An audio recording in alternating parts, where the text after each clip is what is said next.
Like பண்ணுங்க, share பண்ணுங்க, subscribe பண்ணுங்க. வணக்கம். நீங்கள் நினைத்த காரியம் நடக்க வெற்றிலையை வைத்து இந்த வழிபாட்டை செய்து பாருங்கள். முருகப்பெருமானுக்கு உகந்த நாள் செவ்வாய்க்கிழமை ஆகும். முருகப்பெருமான் செவ்வாய் கிரகத்திற்கு உரிய கடவுள். செவ்வாய்க்கிழமையில் முருகனை தரிசித்து வந்தால் அதிர்ஷ்டம் பெருகும் என்பது ஐதீகம்.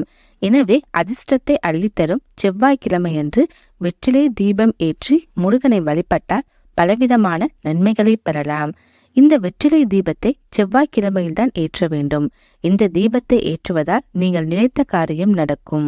உங்கள் பிரச்சனைகள் அனைத்தும் நீங்கும். மகிழ்ச்சி மற்றும் செழிப்பு உண்டாகும். குறிப்பாக பணப்பிரச்சனைகள் ஒருபோதும் வரவே வராது.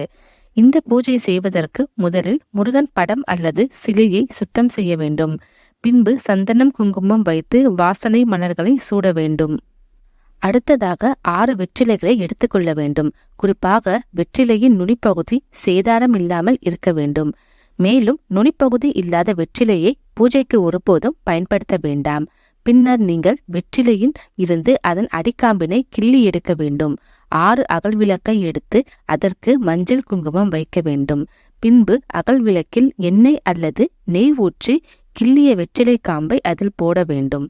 தீபம் ஏற்றும் போது உங்கள் வேண்டுதலை மனதில் நினைத்து கொண்டு முருகப்பெருமானை வழிபட வேண்டும்.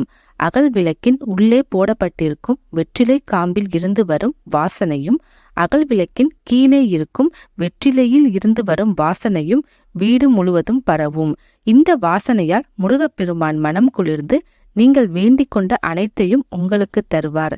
எனவே செவ்வாய் அன்று இந்த வெற்றிலை தீப வழிபாட்டை தொடர்ந்து 6 வாரங்கள் செய்து வந்தால் நீங்கள் நினைத்த காரியம் அனைத்தும் நிச்சயமாக நிறைவேறும். நன்றி.